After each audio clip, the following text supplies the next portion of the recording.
rasa medisnya.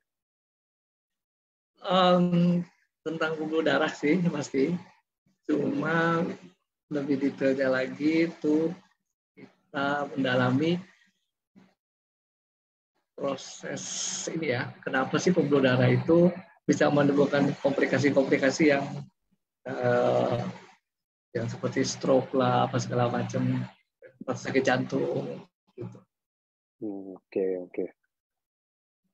Oke, jadi nanti juga kita teman-teman buat yang belum tahu nanti ini kan kita seminar kesehatan, tapi karena kita perusahaan farmasi balik lagi dan kita juga ada produk yang kita jual juga,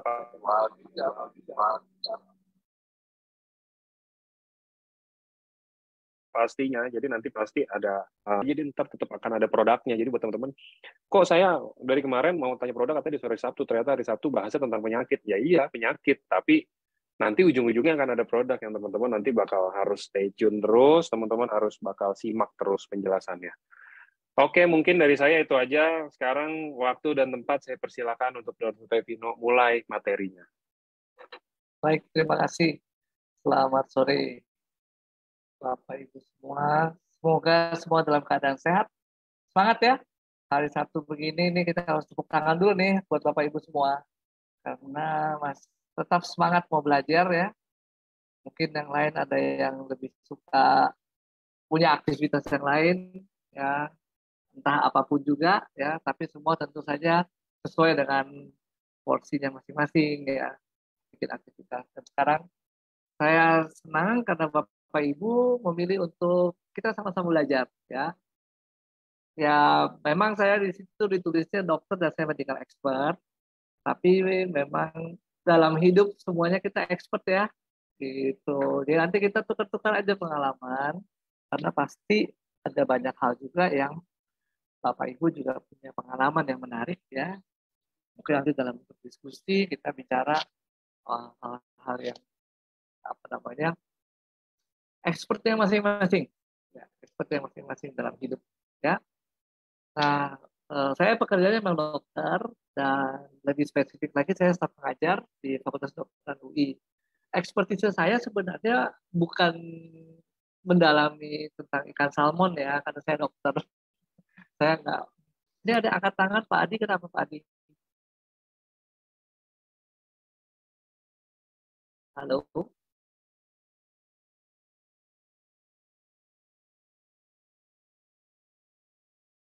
Oke, suara saya cukup jelas ya?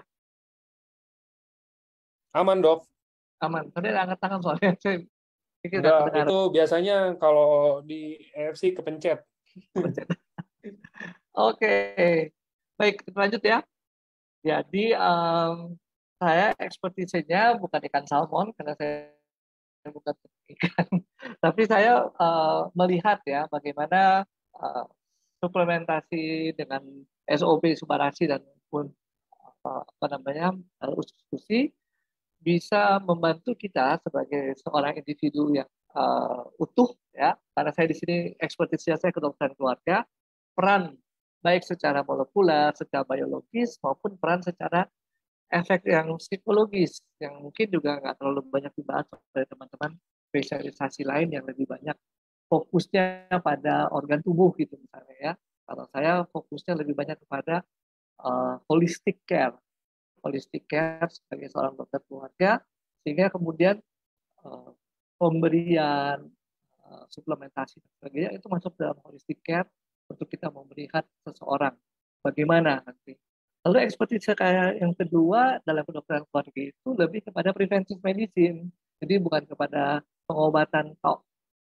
Kebanyakan memang dokter urusannya mengobati ya, ada yang sakit datang kepada dokter, kemudian memberikan resep obat dan sebagainya, treatment apapun, setelah itu sembuh ya, sehingga kemudian kita melihat ada perbedaan dari sakit datang ke dokter jadi sembuh ya. Tapi kalau saya di kedokteran keluarga juga bergerak dalam preventif pencegahan, dan itu memang nggak gampang karena orang Indonesia belum melihat itu sebagai sesuatu kebutuhan ya, artinya ya dia ke dokter kalau sakit aja, tapi kalau dia mau menjadi lebih sehat dan lebih sehat lagi nggak ke dokter. Belum tentu juga ada yang merasa bahwa kita perlu sehat dan lebih sehat dan lebih sehat lagi. Padahal kalau disebut dengan promosi kesehatan, health promotion, Namanya promosi, jadi harus peningkatan ya. Kalau Bapak Ibu orang kerja di sini pasti senang dipromosikan. Karena kan kalau promosi pasti naik, ya, ada kenaikan. Jadi health promotion yang benar selalu ada kenaikan, ya, ada peningkatan dari kesehatan kita. Hanya sayangnya kita masih belum bisa ngerasa nih. Sekarang levelnya di mana, terus naik ke di mana. Dulu naik ke di apa lagi. Belum berasa. Ya. Sebagian orang, dan saya yakin Bapak Ibu yang ada di sini, mempunyai atau punya sense itu, bisa merasakan itu ya. Kalau Bapak Ibu nggak punya sense seperti itu, nggak mungkin bergabung di sini. Ada yang bergabung di sini adalah orang yang pengen sehat. Ya. Dari orang yang sudah sehat, lebih sehat lagi dan semakin sehat. Sehingga kemudian pada ujung-ujungnya sehat terus. Ya. Kalau kita sehat terus, maka kemungkinan kita umur panjang lebih besar. Ya. Jadi kalau kita ulang tahun, apa yang kita ucapkan? Semoga sehat selalu. Sehingga bisa panjang umur. Jangan dibalik loh. Kalau kita panjang umur tapi nggak sehat, aduh nggak enak banget ya. Nah, salah satu yang penting adalah bahwa seluruh tubuh kita mendapatkan makanan yang cukup, nutrisi yang cukup, ya, yang semuanya diatur atau disebarkan melalui pembuluh darah. Pembuluh darah kita tuh mengedarkan darah, ya, dan itu penting sekali. Dan nanti kita bisa lihat bahwa semua dari kita ini mungkin sudah mengalami penyumbatan pembuluh darah barangkali ya. Dan kemudian bagaimana kita bisa mencegah dan apa yang harus kita lakukan, ya. Nah, ini dia. Jadi kita mengenal dulu pembuluh darah kita seperti apa. Lalu sistem peredaran darah kita dengan fungsinya sebagaimana. Kemudian kenapa bisa menyumbat. Lalu regenerasinya bagaimana sehingga kita bisa melakukan apa. Nah, itu bahasan kita hari ini. Semoga bisa selesai dalam waktu setengah jam. Nah, itu kita akan diskusi ya. Seperti tadi yang saya bilang bahwa Bapak Ibu juga expert dalam kehidupan. Sehingga kemudian diskusi kita akan lebih menarik, memperkaya diri sendiri, maupun memperkaya teman-teman semua yang mendengar. Ya. Nah, ini Bapak lihat, Bapak Ibu lihat ini adalah gambar sungai, ya. Sungai yang lebar. Lagi sungai yang lebar nih ya, sungai yang lebar. Tapi kalau dilihat sungai yang lebar ini ternyata ada endapan lumpur, ya. Yang lebar kayak begini aja bisa mengalami endapan lumpur, ya. Dan endapan lumpur ini kemudian jadi menyumbat aliran sungai, jadi yang kecil-kecil ini aja yang keluar, ya. Misalnya dia terhambat dulu. Nah, sungai yang segede gini aja bisa ada sumbatan loh. Ya. Berapa meter nih? Mungkin lebarnya sekitar 100 meter ya. Dan ada sumbatannya. Nah, Bapak Ibu bisa bayangkan pembuluh darah kita kecilnya kayak apa. Ya. Yang kecil itu mungkin nggak mulus aja jalannya selama 50 tahun kehidupan kita, 60 tahun kehidupan kita, ada yang kemudian 70. Ya, ternyata enggak. Ya. Yang kecil ini saluran pipa kita ini juga ternyata mungkin sekali mengendap dan sangat mungkin mengendap. Kenapa? Karena bentuknya ya kayak sungai ini ya, belok-belok, beliku-liku, kemudian juga ada cabang-cabangnya, sehingga apa yang dibawa oleh aliran sungai, apa yang dibawa oleh aliran darah, kemungkinan membentur dinding sungai, membentur dinding pembuluh darah, sehingga terjadi endapan. Ya. Nah ini yang terjadi. Nah ini kalau Bapak Ibu lihat pembuluh darah kita nih, ada 3 gambar di sini nih. Ya, 3 gambar pembuluh darah. Nah ini pembuluh darah vena, pembuluh darah balik ya, bahasa Indonesia ini pembuluh darah arteri, pembuluh nadi, dan ini kapiler yang sangat kecil ya. Nah, apa yang bisa lihat nih bedanya apa nih? Nah, kalau bisa lihat bedanya dindingnya ya. Dindingnya. Dindingnya itu tebal, kalau vena itu lebih tipis, kapiler sangat kecil dan sangat tipis ya. Kalau dilihat warnanya sama semua, warnanya nggak ada yang beda ya, nggak dibilang bahwa arteri merah, kemudian vena biru, nggak bisa ya. Sama aja warnanya kayak abu-abu gitu ya. Tapi yang pasti kalau ada raba di sini ya, berdenyut, nah itu adalah arteri ya, arteri. Tapi kalau Anda lihat di sini ada abu-abu begitu ya di tangan kita, nggak berdenyut, itu vena dan tipis tingginya. Kapiler nggak bisa kelihatan. Tapi kalau Anda sering misalnya ada yang punya penyakit diabetes, periksa darah kolesterol, ditusuk di sini, cuma cus begitu, keluar darah. Ya, itu kapiler yang kena. Dan itu seluruh tubuh kita loh, nggak ada yang nggak kelewat. Seluruh tubuh kita kelewat pembuluh darah sampai setingkat kapiler. Jadi begitu hebatnya kita diatur, ya, tubuh kita diatur oleh Tuhan, ya, sehingga setiap sel pasti dapat makanan. Nggak ada yang nggak dapat makanan. Kalau nggak dapat makanan, dia mati dia. Ya. Dan di dalamnya kayak gini nih, Anda lihat ya. Ada sel-sel darah merah nih yang beredar di dalam larutan cairan nih, bukan cuma melayang-layang begini, ada cairan di dalamnya. Tentu nggak bisa tergambar di dalam dinding pembuluh darah. Ini dindingnya kayak gini nih, jadi bukan dinding yang mulus kayak pipa paralon ya. Ini adalah sel-sel kecil, ya sel-sel kecil yang kemudian membentuk dinding pembuluh darah, dinding dalamnya nih kayak gitu ya. Lapisan-lapisan ini lapisan yang paling dalam ya, berlapis-lapis, ada lapisan otot ya, kemudian ada lapisan. Jadi begini banyak lapisannya. Ini kalau dilihat yang tebal ototnya adalah arteri dan yang ini vena ya. Ada lapisan-lapisannya. Nah, sering yang menjadi masalah adalah lapisan yang paling dalam ini. Lapisan yang dalam ini kalau dia dinding peralonnya bocor ya, kemudian mengendap ya atau tidak rata, terjadi endapan ya. Mungkin Bapak Ibu punya kali di rumah pipa paralon yang nyumbat, apalagi kalau dia pipa paralon yang mengalirkan ini ya apa namanya air hasil cucian, apalagi kalau cuciannya cucian dari dapur gitu ya, pasti kan sisa makanan lewat itu kan bisa mengendap kayak gitu analoginya. Itu aja pipa paralon yang mulus ya, yang licin di dalamnya, apalagi kalau pipa paralon yang dalamnya nggak licin ya, pasti lebih mudah lagi zat-zat yang di dalam uh, apa namanya kotoran-kotoran dalam pipa paralon akan mengendap. Sama juga seperti itu, pembuluh darah kita tuh bukan licin mulus seperti pipa paralon, tapi ya adalah sel-sel kecil nih. Kalau Anda lihat di sini ya, gambar yang berlapis-lapis ini ya, ada bulat-bulat kecil nih. Itu mau menggambarkan ini sel-sel yang membentuk lapisan paling dalam. Jadi nggak mulus ya. Dan nggak mulus itu kemudian membuat suatu kadang-kadang jadi tahanan. Ya. Nah pada dasarnya ketika kita lahir, pembuluh darahnya seperti ini dan polos ya, nggak ada cerita ada sumbatan-sumbatan apapun juga. Ya memang kondisinya seperti itu ya. Nah ini pembuluh darah kita ya.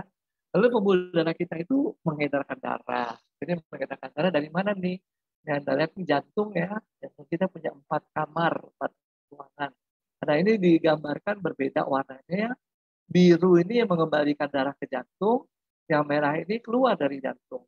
Jadi waktu dia pompa, darah keluar, ya, beredar seluruh tubuh, kemudian mesti ada yang balik dong. Kalau nggak ada yang balik, kumpul di itu kita bengkak-bengkak. Ya. Nah, dia balik lagi ke dalam jantung. Nanti ke dalam jantung muter-muter lagi, ada yang ke paru, kemudian balik ke dalam jantung lagi, kemudian dipompa lagi, jalan lagi ke tubuh. Ya. Setiap kali mompa, itu pembuluh darah kita ikut mompa. Ya. Dia berdenyut, berdenyut, berdenyut, sehingga darah kemudian beredar ke seluruh tubuh, sampai ke jalan yang paling kecil, kapiler. Ya. Kalau nggak percaya, raba. Ya. Raba. Di sini arteri nih, pembuluh nadi kita, dan dia berdenyut. Ya. Denyutnya harus sama dengan jantung. Kalau nggak sama dengan jantung, ya berarti ada masalah. Ya. Berdenyut. Ya. Jadi pembuluh darah kita berdenyut. Jadi dia bukan pipa kaku, kayak pipa paralon, tapi dia berdenyut. Nah, ini dia peredaran darah kita. Nah, kalau digambar secara skematis, ya, darah ini dipompa dari sebelah kiri ya, sebelah kiri dipompa ke seluruh tubuh, ya, mana-mana, kemudian sampai di kapiler, balik lagi yang warna biru, ya, masuk ke sebelah kanan jantung, dipompa lagi masuk ke paru-paru, ya. Tujuannya apa? Tujuannya supaya karbon dioksida hasil pembakaran tubuh dibuang keluar, masukin oksigen lagi yang baru. Oksigen yang baru itu masuk lagi ke dalam jantung sebelah kiri, dipompa lagi ke seluruh tubuh.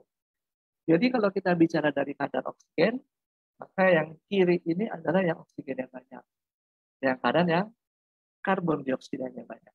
Ya, jadi karbon dioksida dan oksigen itu bertukaran di paru-paru. Jadi kira-kira jalannya darah seperti itu. Ya, dan sekali lagi darah itu semua sel kebagian karena ada apa? Karena ada kapiler. Ini kira-kira peredaran darah kita ya. Pompa dari jantung, bawa semua apa yang di dalam pembuluh darah. Apa sih yang dibawa di situ? Di situ ada nutrisi, ada makanan. Jadi apa yang dibutuhkan seluruh sel tubuh kita dibawa melalui peredaran darah tersebut. Misalnya apa? Ada di situ glukosa, gula darah. Gula darah itu dibutuhkan untuk tubuh kita bisa apa namanya, melakukan pembakaran. Ya. glukosa, ada oksigen dibawa oleh hemoglobin, ya, sel-sel darah merah, dan juga zat-zat makanan yang lain, termasuk lemak. Lemak itu dibawa, dan lemak itu bukan barang yang nggak dibutuhkan, dia dibutuhkan tubuh, karena itu dia diangkut, ya, diangkut, dibawa ke seluruh tubuh. Lemak itu dibutuhkan buat apa? Untuk bikin sel-sel baru, ya, lemak itu dibutuhkan buat sel-sel baru.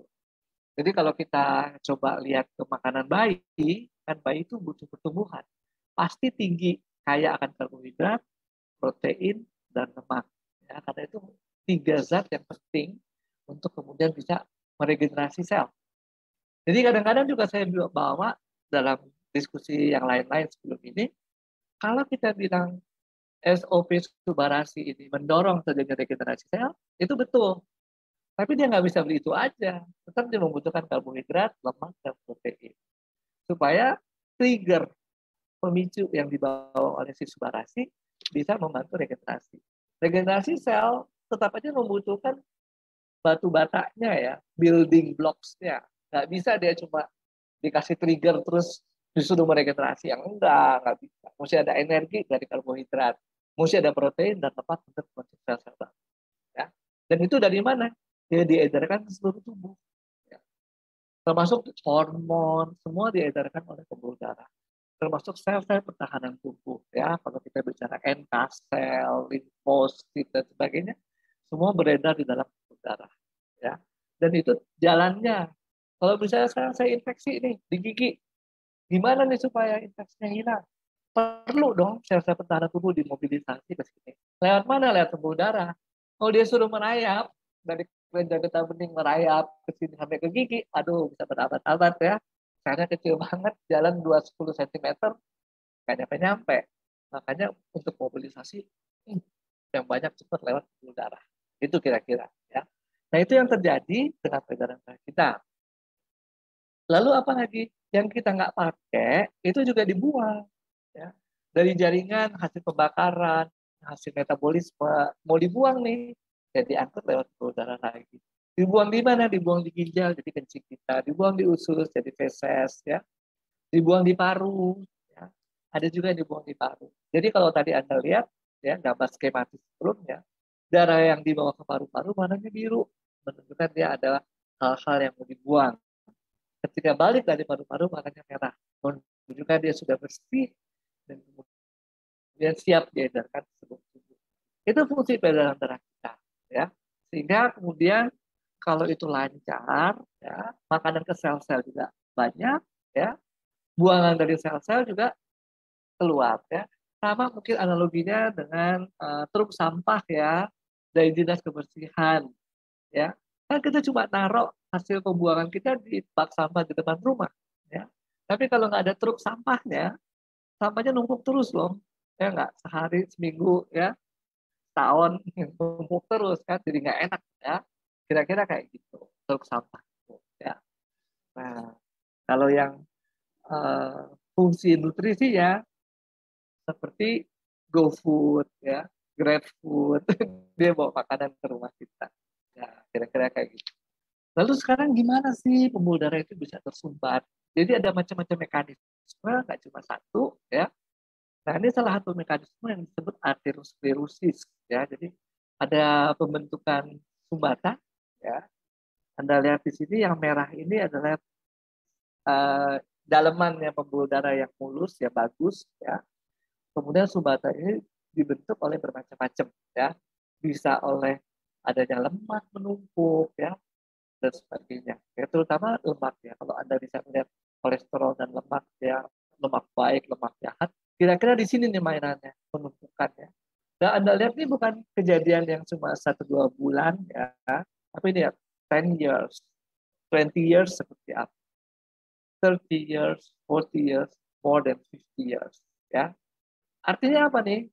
Sejak umur 10 tahun udah ada bakat, ya. Jadi hati-hati nih kalau Bapak Ibu yang senang anak yang cabi, yang lucu-lucu, yang gemuk. Pasti apa itu bagus, ya.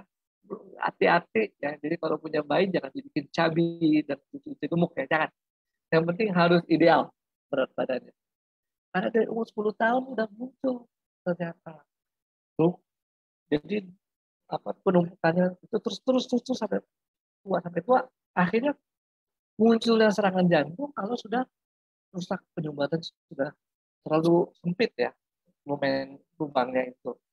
Umurnya berapa? Udah 50 tahun, umurnya udah 60 tahun, baru timbul stroke, baru timbul sakit jantung koroner, ya itu perjalanan waktu. Nah, jadi sumbatan-sumbatan itu bertahap ya, nggak cepat. Dan kita nggak tahu, jeleknya ini kita nggak tahu di mana timbulnya. Nah, segini banyak nih seluruh tubuhnya, pembuluh darah, nggak tahu.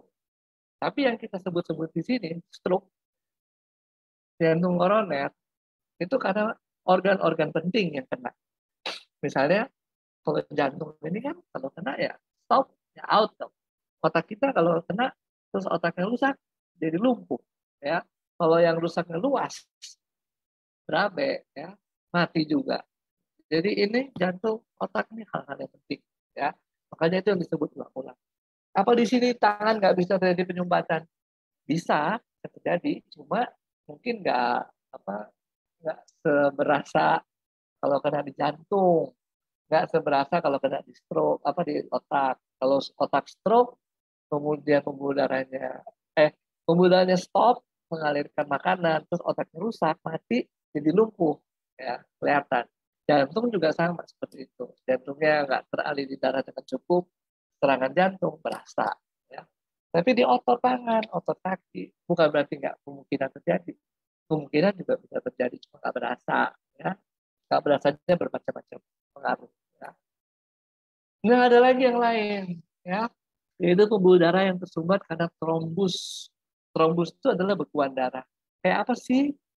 Kalau Anda luka, ya, lagi ngiris-ngiris bawang, potong, luka kan? Stop dalam 1-2 menit. Paling lama 3 menit, 4 menit udah stop. Ya. Itu trombus. Trombus yang membuat stop aliran darah tersebut. Ya. Tapi kalau kita lihat di gambar ini, trombusnya terjadi di dalam lubang. Dalam lubang. Dan ini pembuluh darahnya. Kalau kelihatan nih pembuluh darahnya, di dalamnya nyumbat. Tanpa ada luka dia nyumbat. Ya ini kelihatan terbuka. Ya, terbuka. Tapi kalau Anda lihat nih yang merah, ya trombusnya bekuan darahnya itu banyak sel-sel darah merah, kalau ini banyak sel-sel darah. Tapi ini menyumbat, ya, menyumbat itu namanya trombus. Itu mekanisme yang lain dari sumbatan pembuluh darah. Kenapa saya sebutkan ini akan berkaitan dengan produk nanti ya, akan berkaitan dengan produk kita. Nah sekali lagi ini, ya ada dua nih mekanisme, satu sklerosis tadi, ya lemak apa semua tersumbat di situ ya. Dan ini trombus. Trombus ini sama peristiwanya kayak pembekuan darah, tapi ini terjadinya abnormal. Jadi di dalam lumen, di dalam lubang pembuluh darah tanpa ada yang tahu kenapa bisa kayak gitu. Oke, nah ini kayak gini ya. Jadi kalau gambar skematisnya, pembuluh darahnya seperti ini, terus ini sel-sel dalam merah ketutup nih nyumbat, persis seperti nyumbat luka ya. Kemungkinan juga gara-gara ada ini, ada sklerosis ya, jadi nyumbat gitu ya. Tapi ini nyumbatnya oleh karena bekuan-bekuan darah tadi, sama seperti luka yang uh, tertutup ya, luka yang tadinya luka tertutup ya. Ada lagi emboli ya, emboli nggak tahu nggak ada apa, nggak ada babi ibu, tahu-tahu nyumbat pluk ya. Salah satunya memang trombus ini. Trombus ini bisa lepas, kemudian beredar ke saluran darah yang lebih kecil dan lebih kecil. Kita nyumbat pluk ya, benar-benar ngeprop gitu ya, emboli. Ini juga sesuatu yang berbahaya dan kita harus cegah ya, karena ini kejadiannya mendadak. Lain kalau misalnya orang sakit jantung koroner, kemungkinan sebelum-sebelumnya ada yang namanya angina. Angina itu nyeri-nyeri dada.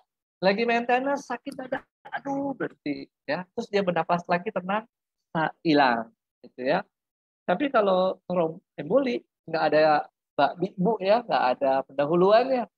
Tahu-tahu lepas dari satu tempat tertentu, beredar, nyumbat di otak, udah gitu aja. Yang bahaya nyumbat di otak dan nyumbat di paru-paru. Apalagi kalau cukup gede sumbatannya. Paru-parunya bisa kolaps ya, nggak bisa napas. Nah, itu jadi ada 3 mekanisme nih, Bapak Ibu udah belajar ya. Satu sklerosis tadi, yang kedua trombus, yang ketiga emboli. Emboli itu bisa jadi trombus yang lepas. Ya. Itu pembuluh darah arteri yang tadi saya sebut semua ya, berbahaya apalagi kalau menyerang otak dan menyerang jantung kita. Tapi kalau sekarang pembuluh darah vena bisa nggak? Bisa, bisa tersumbat juga. Namanya DVT, ya, deep veins, ya. Deep veins itu vena-vena yang dalam, ya. T-nya trombosis. Mekanismenya apa? Trombos juga. Berarti kejadiannya ada di pembuluh vena. Pembuluh vena ini seperti ini, ya. Bapak Ibu bisa lihat ada katup ya di sini. Jadi darahnya harusnya keluar, ya, naik ya, dari sini naik, ya, kemudian katupnya nutup. Katupnya nutup, nah darah nggak bisa turun lagi, terus darahnya beredar lagi. Kenapa nih bisa naik? Karena otot kita bergerak. Nah, ini Bapak Ibu jangan mager ya, harus bergerak. Kalau lihat orang-orang yang punya varises, kalau nggak tahu varises itu yang pembuluh darahnya di kaki kelihatan menonjol, warnanya abu-abu, meliuk-liuk, ya. Nggak lurus-lurus lagi kayak si gambar kita ini. Itu kebanyakan karena katupnya udah ada masalah, ya, sehingga kemudian darah menumpuk. Kita rajin olahraga, rajin aktivitas fisik, latihan fisik, ya, otot kita akan mompak, ya, sehingga darah kita efektif dialirkan oleh vena-vena kita. Nah, itu bisa timbul trombosis kalau aliran darahnya nggak bagus, ya. Trombosis jadi menyumbat, ya, sehingga kemudian jadi sakit loh itu, ya, karena aliran darahnya nggak kembali gitu dengan normal, ya. Daerah yang di bawahnya ini bisa jadi macam-macam, ya, bisa jadi luka apa semua yang susah sembuh dan sebagainya, ya. Nah, si trombosis ini, ya, trombosis tadi ya, bekuan darah itu bisa lepas. Wah, satu saat lepas, plung kayak gini. Itu yang kemudian bisa menjadi apa? Menjadi emboli, ya. Emboli total dia nyumbat, ya. Nah, ini biasanya pembuluh darah vena yang besar-besar, ya, yang kemudian masuk, ya, ke dalam aliran tubuh kita. Oke, nah ini kayak gini nih, ya. Ini kalau udah parah nih, ya. Kalau Anda lihat di sini nih, yang pembuluh darah kecilnya nih, meliuk-liuk nih ya, kayak varises ya. Jadi ini kalau udah aliran darahnya nggak bisa balik-balik, jadi bengkak, ya, karena nggak bisa balik, ya, bengkak. Oke, itu adalah pembuluh darah kita. Jadi baik vena maupun arteri bisa tersumbat, ya. Cuma di sini yang arteri ini agak-agak lebih berbahaya ketika kita berbicara organ-organ yang penting seperti otak, ya, dan kemudian jantung. Ada satu lagi yaitu ginjal. Ya, ginjal juga bisa terjadi masalah-masalah seperti itu. Mekanismenya agak beda sih ya, tapi tetap bisa terjadi masalah di pembuluh darahnya. Nah, kalau kita tanya sih kenapa sih bisa pakai gini prosesnya ya. Jadi kalau kita lihat ya, kalau kita bicara semua penyakit, ya, saya pernah menyanyikan gambar ini juga di tempat yang lain ya. Selalu ada yang namanya horizon klinik. Ya, horizon klinik. Maksudnya apa? Horizon ini kan batas pandang mata nih. Kalau sudah melalui horizon klinik, kita bisa melihat adanya gejala, bisa merasakan adanya gejala, bisa mengamati, oh ada perubahan-perubahan, ya. Itu sudah melalui horizon klinik, ya. Nah, kebanyakan orang, hampir semua, nggak bilang kebanyakan 100% ya, lahir dengan sehat, ya. Pembuluh darahnya oke banget seperti ini, ya. Nggak ada trombusnya, nggak ada sklerosisnya, nggak dibilang mulus seperti pipa ya. Dia tetap bergelombang-gelombang seperti ada sel-sel yang menyusun, tapi dia oke tanpa ada sklerosis dan sebagainya di seluruh tubuhnya, ya. Kemudian nggak ada keluhan, nggak ada babi bu, tapi mulai kena faktor resiko, makan makanan yang wow, ya, apalagi sekarang ditambah dengan semuanya mager, ya, enak dengan jempol, ya, semakan bisa datang sendiri dengan jempol kita. Aktivitas kurang, tapi diet kita tinggi dengan kalori, tinggi dengan lemak. Nah, itu meningkatkan faktor risiko. Belum ada keluhan, kita nggak berasa ya. Jadi yang disebut sehat ini nggak ada keluhan. Tapi kemudian faktor risikonya udah mulai ada. Udah mulai kita masukin faktor risikonya, ya. Ditambah kita mager. Nah, kita nggak punya latihan fisik yang cukup. Sehingga kemudian tidak terpakai energinya, energi itu kemudian diubah menjadi lemak, lemak itu kemudian dimobilisasi, ditransport dalam tubuh kita, menimbulkan risiko. Risiko tadi risiko sklerosis, ya. Nah, kemudian timbul penyakit. Setelah mulai nyumbat kayak gini, mulai sakit kepala, ya, tensinya mulai naik. Nah, kelihatan di situ. Oh enggak, belum apa-apa, masih 140. Iya, enggak. 120 ya, 120 per 80 gitu ya. Masih 130 per 90. Ya enggak apa-apa lah. Itu namanya prehipertensi. Enggak apa-apa. Udah 140, enggak kok, enggak berasa, enggak pusing, enggak apa. Memang enggak berasa ya. Tapi tensinya udah naik ya. Enggak berasa. Kenapa enggak berasa? Karena enggak ada komplikasi. Kalau udah komplikasi baru tuh berasa, ya. Tapi sebenarnya sumbatannya udah makin banyak. Tadi Anda lihat gambar arteri yang makin tambah umur, sumbatannya makin gede, bisa sampai menyumbat ya lubang pembuluh darah kita. Makin tambah umur. Sehingga nih kalau tensinya diukur nih, ada yang namanya prehipertensi, ada yang sampai hipertensi, ya grade 1, grade 2, 3. Ya. Nah, akhirnya timbul penyakit, terpaksa harus minum obat. Kalau udah nggak tahan, udah timbul sakit kepala, udah apa minum obat. Ya, minum obat supaya tidak terjadi kecacatan. Tapi yang minum obat juga udah mulai bosen minum obat hipertensi terus. Akhirnya apa? Kan timbul gagal ginjal. Ya, stage 1, stage 2, stage 3, terus sampai stage 5, end stage, ya harus cuci darah. Itu dampak ya salah satu ke ginjal. Tapi dampak yang lain apa? Ke otak, ya sumbatannya bisa menyebabkan stroke, ya, atau ke jantung, jadi penyakit jantung koroner. Ke mata, matanya mulai tidak bisa melihat baik, ya, retinanya mulai perdarahan dan sebagainya. Macam-macam sih, tapi yang kita sebut di sini, yang saya sebut di sini yang penting-penting, yang berasa gitu ya. Kalau kita buta kan berasa ya, nggak bisa lihat kan berasa banget ya, sesuatu banget gitu.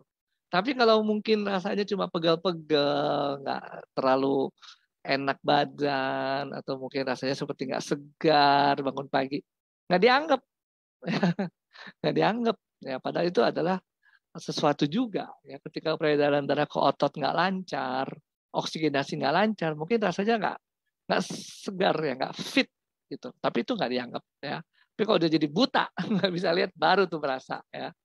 Atau misalnya kalau jadi stroke baru berasa, karena mendadak banget ya. Akhirnya setelah itu harus direhabilitasi ya, aduh jadi pakai tongkat ya, kayak gini. Nah, ada proses ya, jadi nggak selalu begitu. Apalagi kalau Anda lihat gambar yang sebelumnya, Anda lihat prosesnya bisa berpuluh-puluh tahun ya, jadi bukan proses yang cepat. Sehingga juga nggak fair kalau Anda bilang, kok saya udah minum SOP udah 6 bulan nggak baik-baik gitu. Lah prosesnya aja 10, 20 tahun, 30 tahun. Masa kita mau sembuh dalam waktu 10 tahun, 10 bulan, 5 bulan, 6 bulan? Ya, nggak fair ya. Jadi juga kita harus pikirkan seperti itu. Sehingga kalau kita mau bilang, bukannya berarti kita harus menyerah. Ketika kita mengkombinasikan suplemen, makanannya juga harus benar, ya. Jangan juga kita sembarangan makanan kita. Kemudian ditambah dengan yang lain, latihan fisiknya juga harus benar, ya. Saya punya pengalaman pribadi ya, tensi saya tuh 140-an gitu. Itu masih udah batas hipertensi, tapi saya juga masih fase denial, ya. Masih seginilah 140, masih apa-apa gitu. Nah, saya kemudian latihan fisik yang banyak. Tensi saya turun loh. Kenapa? Karena fleksibilitas pembuluh darahnya diatur, makin fleksibel sehingga nggak kaku lagi, tekanan darahnya turun. Jadi nggak cukup nih kalau kita cuma bersandar pada satu aja, ya. Semua harus ada, ya. Minum SOP oke, olahraga juga harus ada, ya. Kita bilang kita mau regenerasi sel kita, fine. Tapi nggak ada protein, nggak ada lemak, nggak ada karbohidrat, bohong, ya. Nggak akan jalan, ya. Oke, itu jadi semua variabel-variabel itu harus ada, faktor-faktor itu harus ada, ya. Nah, sekarang kita larinya kemana, ya? Dan kita sudah lihat, ya, tadi proses terjadinya. Kenapa saya tonjolkan satu di sini, Subarashi? Ya, Subarashi itu seperti yang Bapak Ibu ketahui, itu ada triple peptide. Peptide yang pertama SOP, ya, salmon ovary peptide. Kemudian ada sardine peptide, dan terakhir ada vegan peptide. Ada 3 peptide. Peptide itu apa? Peptide itu adalah protein kecil, tapi dia bukan protein kategorinya. Cuma terbentuk dari materi-materi yang sama dengan protein yang disebut asam amino, ya. Asam amino berkumpul kecil-kecil ya, volumenya, molekulnya disebut sebagai peptide, peptida. Peptida dari salmon ovarium apa sih gunanya? Nah, salah satu yang penting kita tahu bahwa dia meregenerasi sel dan meregenerasi juga pembuluh darah kita. Idenya sama, yaitu sel yang diregenerasi. Yang mana yang bisa diregenerasi? Yang paling mudah meregenerasi diri adalah yang lapisan dalam ini yang tadinya cepat rusak, cepat terjadi sumbatan. Lapisan dalam ini yang mudah diregenerasi. Ya, endotel namanya. Itu mudah meregenerasi diri, ya, sehingga kemudian kalau di-trigger untuk meregenerasi, dia akan berespon. Sehingga kalau SOP salmon ovary peptide ini kemudian mengklaim bahwa dia meregenerasi sel dan meregenerasi pembuluh darah, itu benar. Ya, tinggal kemudian kita kasih bahan bakunya juga enggak, gitu ya. Jangan sampai kita nggak makan cukup, ya, sehingga kemudian tidak terjadi regenerasi sel-sel di dalam pembuluh darah kita. Ya. Lalu yang kita tahu kedua adalah sardine peptide yang fungsinya hampir sama dengan obat-obat yang mengatur pembuluh darah kita, ya. Jadi di pembuluh darah kita ada satu sumbu hormon dari otak sampai ke ginjal, ya. Itu mengatur juga peredaran darah kita, dan kalau itu berfungsi dengan baik, tekanan darah kita akan terkontrol, ya. Nah, itu juga adalah fungsi dari bagaimana kita mencegah terjadinya penyumbatan, ya, karena kalau tekanan darah kita tinggi, ya, prehipertensi sampai ke hipertensi, maka cairan itu dalam darah kita didorong kan kuat, menabrak pembuluh darah, dinding pembuluh darah, sehingga numpuk-tumpuknya makin banyak, ya. Anda bisa lihat Sungai Ciliwung, Sungai Citarum, ya, kalau yang di Jawa Barat sini, ya, kotor kan, ya, makin tinggi alirannya, makin banyak kotoran yang dibawa dan makin menumpuk, ya, sampai di ujungnya di Ancol, Jakarta tinggal terima apa? Terima banjirnya, yang nggak enak, ya, udah airnya hitam, bau dan banjir, ya, dan itu kemudian masuk ke dalam rumah. Nggak enak banget, ya. Nah, itu, ya, yang terjadi. Jadi dengan kita mengontrol tekanan darah kita, kita mencegah juga terjadi sumbatan-sumbatan. Kemudian yang ketiga yaitu adalah vegan peptide. Ya, kalau di dalam jurnal-jurnal juga disebut sebagai fruit flow karena dari tumbuhan, disebut vegan karena dari tumbuhan juga, ya. Fruit flow itu dari bahan bakunya tomat. Dan Anda bisa melihat juga banyak tulisan-tulisan bahwa dia membantu mencegah trombus, ya, trombus tadi itu yang terjadi bekuan darah yang tidak normal. Itu yang membantu, sehingga saya banyak mengemukakan di sini SOP Subarasi, ya, lebih menjadi primadona untuk mencegah penyumbatan. Nah, Anda lihat taruhnya di mana nih gambarnya? Gambarnya ini bukan ditaruh di bawah tongkat, ya. Jadi jangan kita udah parah, udah mau cacat, terus kita minum kayak begini, kita bilang kita akan sembuh. Ya. Taruh gambarnya di sini nih, di posisi yang kita masih belum ada keluhan, sehat, ya, nggak berasa. Ya. Kenapa nggak berasa? Ya nggak ada pengaruhnya ke organ tubuh kita. Ketika ada komplikasi baru berasa. Tapi yakin nih Anda semua yang nggak ada keluhan, berarti nggak ada sumbatan pembuluh darahnya. Nggak jamin. Ya, kalau ditelusuri benar-benar pasti udah ada. Bahkan yang sangat kecil yang nggak terdeteksi oleh angiografi misalnya, tetap ada, ya. Karena prosesnya itu puluhan tahun, ya, nggak berasa. Nah, kita taruh di sini nih, mumpung umur kita masih belum sampai tertentu, ya, tertentu, ya. Ya, kalaupun sudah sampai usia di atas 50 tahun dan mungkin perkiraannya banyak, minum ini supaya tidak terbentuk yang baru, ya, tidak tidak makin parah, gitu, ya. Itu gunanya. Oke. Nah, jadi siapa nih yang harus minum, ya? Sebenarnya kita kalau mau melihat pembekuan darah itu atau penyumbatan sumber darah itu ada faktor-faktor risiko, baik yang risikonya dapat dimodifikasi maupun risikonya tidak dapat dimodifikasi. Maksudnya apa nih?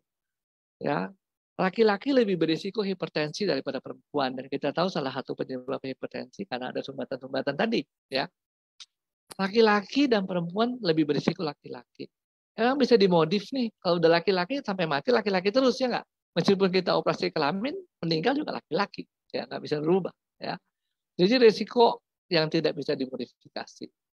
Kalau di keluarga kita ada yang punya riwayat hipertensi, sakit jantung, stroke, berarti kita juga rentan, susceptible ya.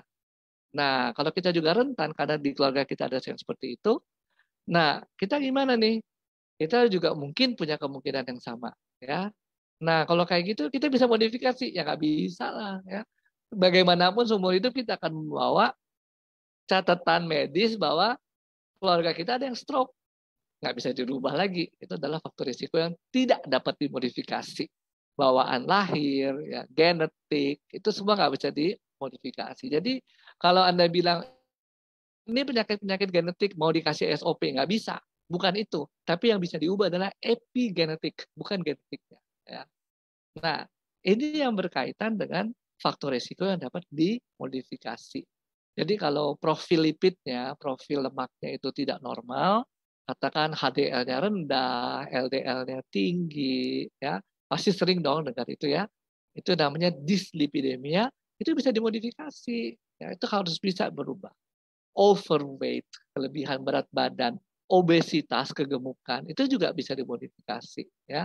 Lingkaran perut di atas 80 atau laki-laki di atas 90 cm, itu juga bisa dimodifikasi.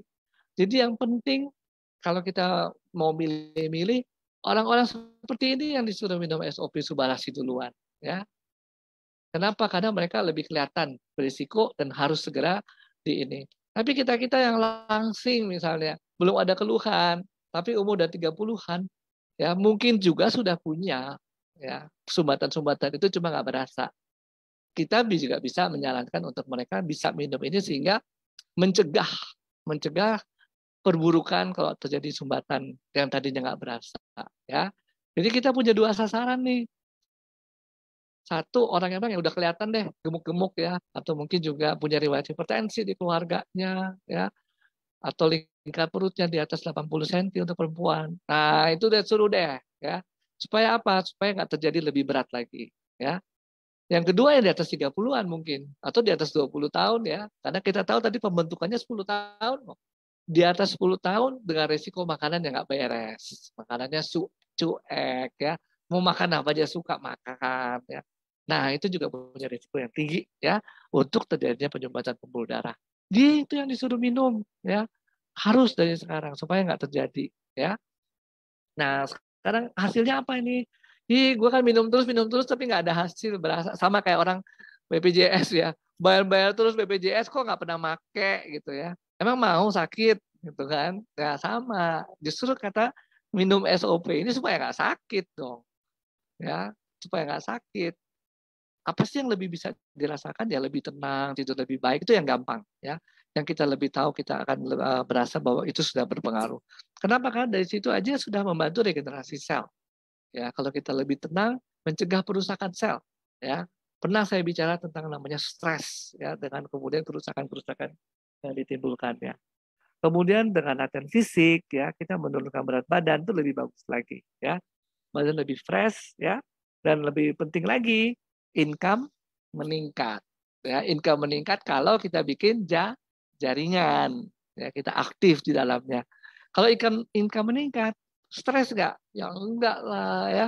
Makin menurun stres kita. Ada side income dari income kita yang awal ya. Itu sangat menyenangkan pastinya. Pagi-pagi dapat SMS, konnichiwa. Senang nggak pasti? Ya, pasti itu akan membuat kita akan lebih. Nah, ini dia fungsi dari regenerasi sel, ada dari SOP, regenerasi pembuluh darah juga ada dari SOP, kemudian mengontrol tekanan darah dari sardin peptide, mencegah pembekuan darah dari vegan peptide. Lalu ditambah lagi ada antioksidan yang sekian banyak di dalam SOP Subarasi yang mencegah perusakan sel-sel kalau terjadi peristiwa stres oksidatif. Stres oksidatif timbul kenapa? Karena aliran oksigen darah nggak lancar ke satu wilayah dari tubuh kita. Timbul stres oksidatif, supaya nggak makin rusak, perlu antioksidan. Oke, Bapak Ibu mau mencoba? Ya, silakan. Kalau mau mencoba tentu akan banyak bertanya ya. Kira-kira apa sih yang harusnya kita lakukan sekarang? Kita kembalikan dulu ke MC.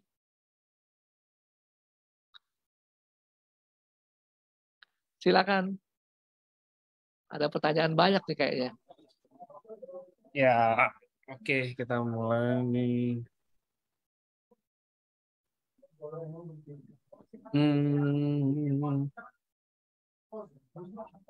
Sorry, sebentar.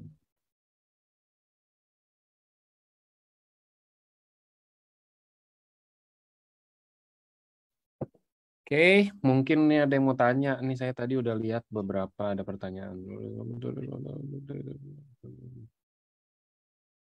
Oke, Dok, untuk penderita stroke, apakah ada efek sampingnya?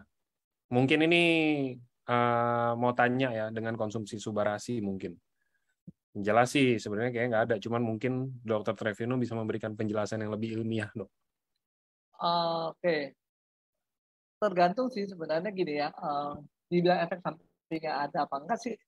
Eh, apa namanya? Yang nanya boleh langsung nggak kasusnya kayak apa ya? Supaya saya juga nggak salah. Boleh, nanti di resen aja nih yang mau tanya nih dari Angela Christina. Harus di Ya. resen Tapi dulu baru nanti secara kalau umum udah. mungkin ya. Mhm. Mungkin yang ditakutkan pendarahan ya. Kalau Oh, pendarahan, sebenarnya kan gini ya. eh, Stroke yang pendarahan itu memang pembuluh darahnya robek ya, kemudian timbul pendarahan dan itu harus beku ya. Nah, sedangkan si kerjanya vegan peptide dari Subarasi ini mencegah pembekuan darah yang abnormal tanpa ada perobeknya pembuluh darah, dia beku sendiri. Nah, kerjanya di situ kira-kira. Jadi kalau itu dianggap eh, apa namanya? Kalau itu ditanya apa ada efek samping ya jawabannya enggak. Ya. Karena memang kerjanya bukan di dalam pembekuan darah secara biasa gitu ya. Kalau kita hmm. potong kan pembekuan darah dan pembuluh darahnya robek nih harus beku. Nah itu tidak akan dihambat proses itu oleh Subarasi ini ya. Jadi kalau Anda baca jurnalnya vegan peptide udah banyak tuh pertanyaan-pertanyaan kayak gitu ya. Sehingga saya bilang enggak, pasti enggak. Oke. Gimana gitu, Mas Angga? Oke. Oke, kita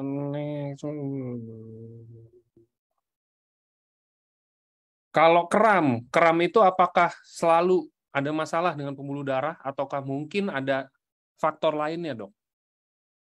Sering kram lah, Kerat, bilang. ya faktor jadi bisa aja memang dari pembuluh darah. Jadi pembuluh darah itu kan mengandung macam-macam, termasuk oksigen, kalsium, dan sebagainya. Kalau intinya sih ada di kalsium dan oksigen ya. Kalau itu kemudian nggak lancar ke suatu otot, bisa jadi kram. Ya. Tapi belum tentu gara-gara pembuluh darahnya nggak lancar. Jadi bisa juga karena kalsiumnya nggak ada. Kayak gitu. Itu jadi kram. Jadi nggak semuanya ada di pembuluh darah. Itu kira-kira. Oke. Semoga ada akses sama rekamannya. Semoga. Ini ada rekamannya kok, Pak. Jadi nanti di FB bisa dibuka link yang saya share di grup leader itu Facebooknya bisa dibuka langsung ke direct setelah mungkin 10-15 menit setelah acara ini selesai nanti langsung otomatis akan ada rekamannya. Oke, saya mau tanya sebentar terus saya istirahat dengan baring tiba-tiba muncul semua. Dok, mau tanya, kenapa saya setiap kali pusing, gemetar tangannya, terus saya istirahat dengan berbaring, terus tiba-tiba malah muncul rasa ingin buang air besar. Apakah itu ada tanda pembuluh darah bermasalah? Dan kalau bisa tahu, apakah solusinya? Oh ya. Nah, Oke, mungkin mungkin gini aja dok, untuk disimplifikasinya. ya. Kalau misalkan pusing, gemetar, tangan apa itu pembuluh darahnya ada masalah nggak sih? Apa ada hubungan juga dengan mau BAB gitu loh? Kalau pusing ya mungkin ya. Jadi aliran darah ke otak. Tapi kalau dengan mau BAB, oh, bisa ya bisa enggak. Tapi kalau pusing ya, kalau tangan gemetar biasanya nih ya berkaitan dengan gula darah. Biasanya. Mungkin mesti dilihat juga di umur berapa nih yang kena seperti ini kan. Karena kalau makin tua juga suka tremor. Ya. Atau masalah lain kayak tiroid juga tremor, tangan dan getar. Mesti dijawabnya secara spesifik sih Pak. Nggak bisa langsung secara umum gini ya. Usia 53 nih katanya ya. 53. Ya sebenarnya itu berisiko ya. Usia 53 ini laki perempuan udah berisiko Bisa juga masalah persarafan, tentu masalah pembuluh darah. Oke.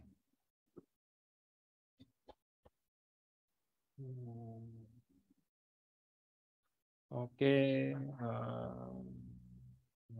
Dok, untuk penjelasan kalau orang yang darah tingginya pembuluh darah pecah itu disebabkan. Dok, minta penjelasan kalau orang yang hipertensi, yang akhirnya pembuluh darahnya pecah itu biasanya, oh saya tahu, ini dia nanya apa. Misalkan hipertensi dok, hipertensi itu kan kita salah satu penyebab kita tahu untuk pembuluh darah pecah. Nah, maksudnya apakah kita bisa mengalami pembuluh darah pecah itu kalau misalkan hipertensinya udah benar-benar akut tinggi banget, atau mungkin ada stimulan lain? Kayak contoh, misalkan saya udah hipertensi nggak kenapa-napa, tapi saya mungkin makan pala kakap atau apa gitu misalkan, atau kita melakukan hal apa, atau misalkan kita kurang minum, atau misalkan kita apa gitu loh yang menyebabkan pembuluh darah pecah. Maksudnya faktor-faktornya apa selain hipertensi yang benar-benar dia tinggi banget? Kalau pengalaman saya sih kebanyakan memang kalau hipertensi tinggi ya, yang di atas 200 itu. Jadi itu aja sudah satu faktor yang sangat kuat untuk menimbulkan stroke ya, stroke dengan perdarahan. Mungkin juga sih ya artinya itu mungkin juga bukan pure satu-satunya tekanan darah ya. Mungkin juga di otak sudah terjadi penyumbatan-penyumbatan kecil sehingga membuat pembuluh darah itu lebih rentan lagi. Tapi kita nggak bisa buktikan di situ, langsung kelihatan perdarahannya aja. Itu kebanyakan pengalaman kayak gitu. Oke. Untuk penderita stroke.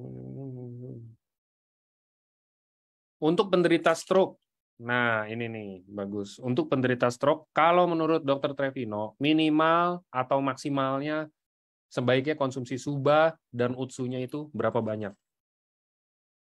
Oke, tergantung tujuan sekali lagi ya. Kalau sudah terjadi kerusakan sel saraf dan kita kemudian mengkonsumsi SOP Subarasi untuk perbaikan sel saraf, terus terang waktunya perlu panjang. Satu, yang kedua juga perlu rutin, telaten, dan kemudian berapa banyaknya sebenarnya trigger yang disarankan juga 2-3 saset per hari sudah cukup ya untuk men-trigger terjadi degenerasi sel. Itu yang dianjurkan oleh si AFC ya dari Jepang. Nah, sekarang kalau Anda bilang Anda sudah stroke, kemudian Anda mau mencegah tidak terjadinya stroke lagi, karena mungkin asumsinya penyumbatan pembuluh darahnya bukan pada satu pembuluh darah, tapi mungkin ada yang lain lagi. Nah, Anda bisa konsumsi lebih banyak kalau memang Anda berpikir akan seperti itu ya. Nah, dari mana Anda berpikir bahwa kita akan berisiko relapse, ya namanya kambuh lagi gitu ya. Lihat dari hasil lemak kita, misalnya. Ya, profil lipidnya bagaimana, atau kemudian tensinya terkontrol apa enggak, ya, atau diabetes terkontrol apa enggak. Kalau ternyata sudah stroke, kemudian hal-hal itu masih tetap ada, masih ada kemungkinan kita kambuh. Menurut saya kita tingkatkan. Ya bisa sampai 4 saset hari. Ya. Dan sekali lagi ya, tolak ukurnya ya nggak bisa cuma satu hal. Jadi kalau mungkin kita mau melihat tolak ukurnya misalnya tensi kita terkontrol, maka itu banyak faktor lain juga. Bukan cuma minum Subarasi gitu ya. Oke. Jadi makannya juga mesti benar, latihan fisik juga mesti benar. Oke, ini juga.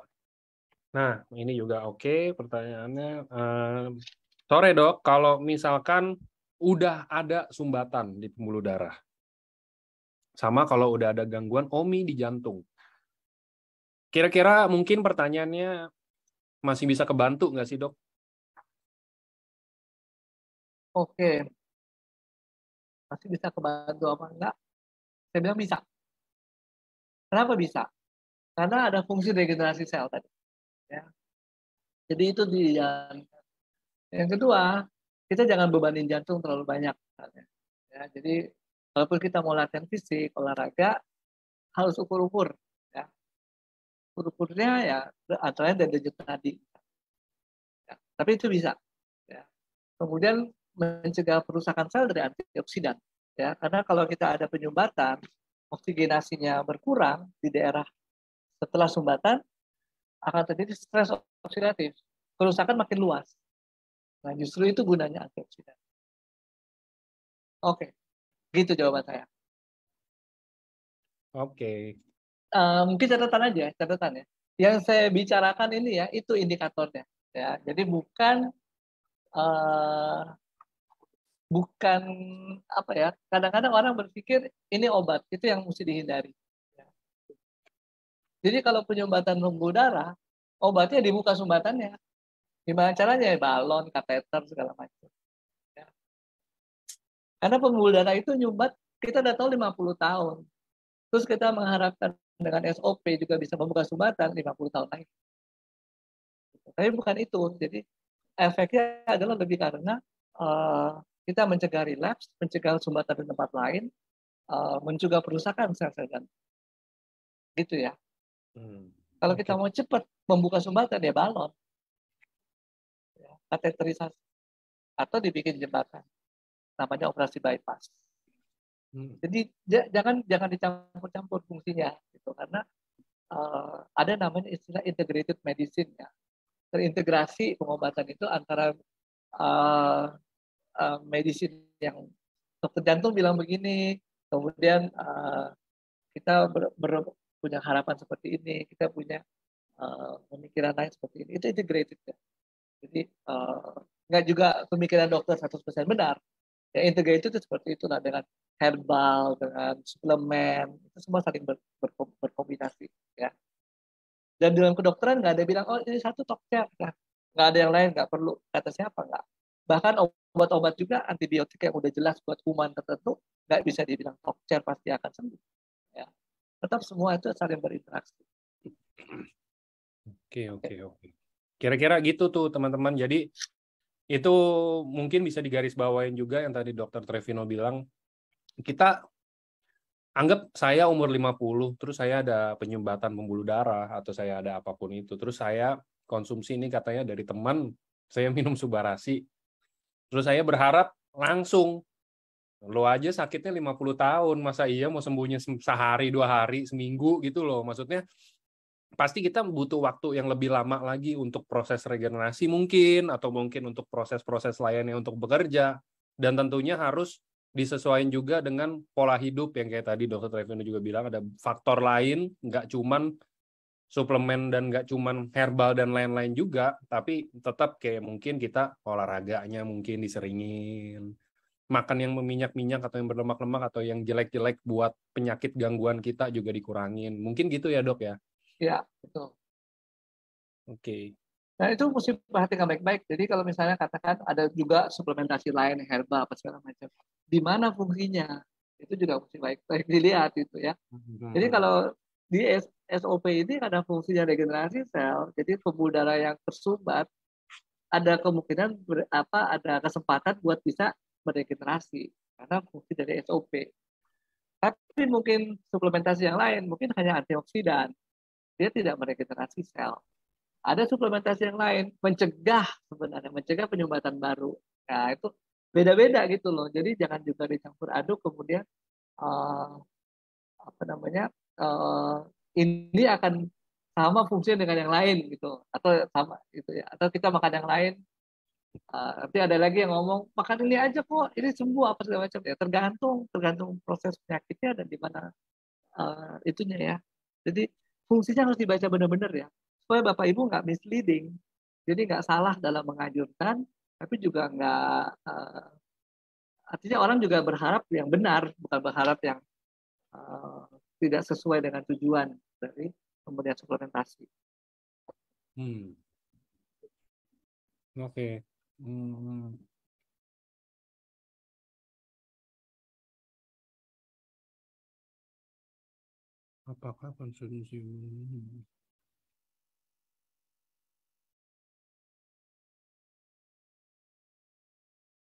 Apakah konsumsi mungkin ini pertanyaannya.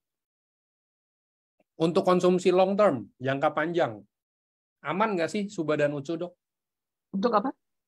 Konsumsi jangka panjang. 1 tahun, 2 tahun, 3 tahun, 4 tahun, 5 tahun mungkin. Ya, aman dong, masa nggak aman?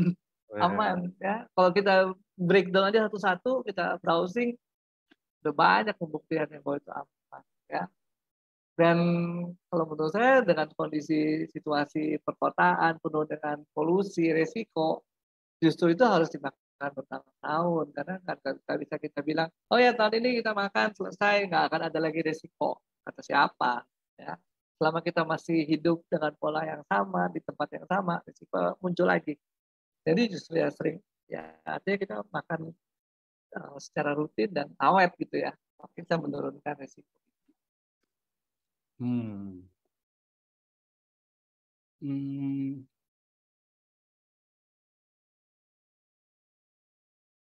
Apakah tensi darah tinggi?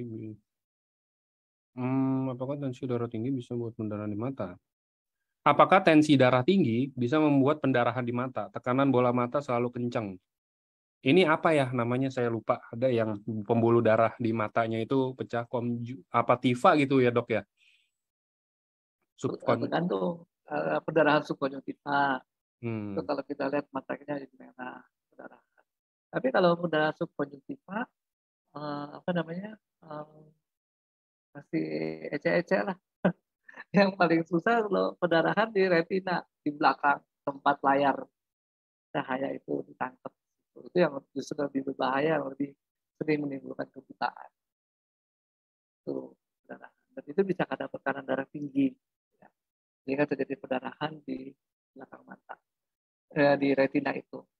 Terus ada lagi kalau tekanan bola mata kencang itu glaukoma, itu nggak berkaitan dengan pendarahan ya. Ya bisa juga ada pendarahan kecil-kecil terjadi glaukoma ya. Tapi penyebab lainnya juga banyak glaukoma. Ya, termasuk diantaranya juga lensa mata yang tebal gitu ya. Itu juga bisa menyebabkan men-trigger terjadinya glaukoma. Ada beda-beda ya. Jadi kalau kita raba-raba begini dan mungkin dokter juga periksa bilang tekanan bola mata tinggi, itu bukan karena tekanan darah. Kalau tekanan darah tinggi, kelihatannya di belakang mata, retinanya itu yang perdarahan. Oke? Oke.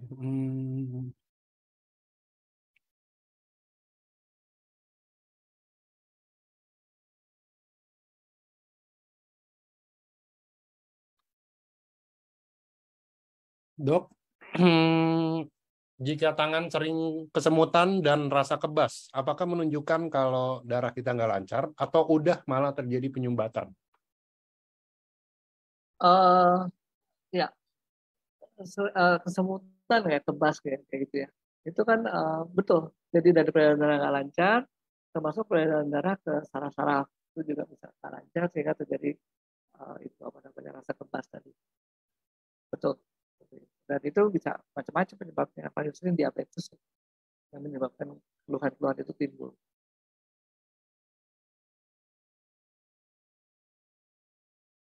Oke? Oke.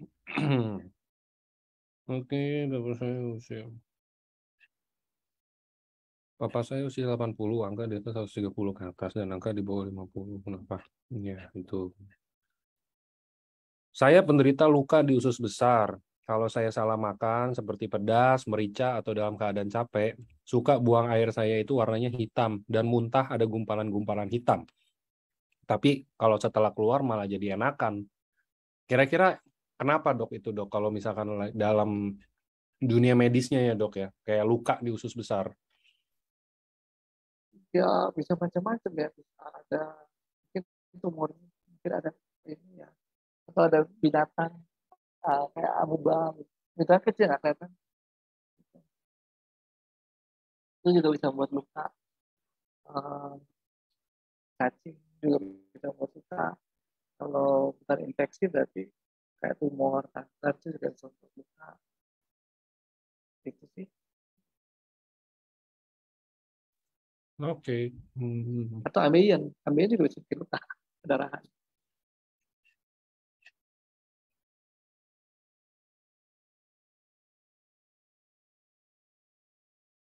Hmm. Kalau hemofilia itu apakah termasuk penyakit pembuluh darah dok? Bukan, kalau hemofilia itu penyakit pembekuan darah. Hmm. Jadi bukan pembuluh darah, pembekuan darah. Ada faktor-faktor pembekuan yang tidak dihasilkan oleh tubuh. Dan itu membuat kalau ada perdarahan nggak bisa stop. Hanya terjadi pada laki-laki, tidak pernah terjadi pada perempuan. Tapi produknya tetap satu ya dok ya, Subarasi kan sama. Untuk pembekuan darah juga kayaknya emang bagus juga kan. Yang lagi itu juga ada yang profesor siapa ya, saya lupa tuh, yang bikin jurnal segala macam. Oke. Kalau Untuk ini penyakit genetik sih sebenarnya, hemofilia ini oke. agak-agak berat. Kalau genetik rada berat tapi masih bisa atau sulit dok? Kalau disebut-sebut total nggak bisa. Namanya Oh, genetik ya, udah oke. cetakannya kayak gitu.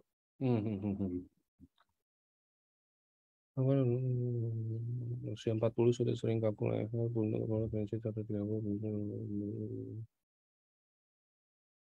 Usia 40 tahun, udah sering lehernya kaku, pundak dan kepala juga, tensi 130. Berdiri lama rasanya kayak mau jatuh, setiap bangun tidur badan dan kepala nggak nyaman. Apakah ini masalah pada pembuluh darah? Apakah saya sudah harus minum Subarasi? Wah, sudah dong. Ini kalau misalkan ngomongnya begini seakan-akan kayak Subarasi itu obat. Subarasi itu boleh dikonsumsi kapan aja, teman-teman. Ini juga untuk yang tanya dari kayak harusnya Bu Norin ya. Boleh dikonsumsi kapan aja, nggak ada batasan kayak saya misalkan kalau saya pusing baru saya konsumsi Suba, kayak minum Panadol, bukan atuh. Jadi kita ini bukan obat, balik lagi sifatnya. Jadi emang makanan, lebih ke arah makanan, jadi bisa dikonsumsi sebenarnya kapan aja. Cuman harus disesuaikan dengan badan masing-masing. Kalau misalkan kita udah tahu kita nggak bisa yang asam sedikit aja terus kita minum, ya itu malah jadinya mah, ya kan itu balik lagi kita yang harus sesuaiin diri sendiri aja. Tapi kalau menurut dokter ada masalah di pembuluh darah nggak dok yang tadi saya bilang itu? Mungkin kalau tidak rasa fresh itu kan berkaitan dengan oksigen.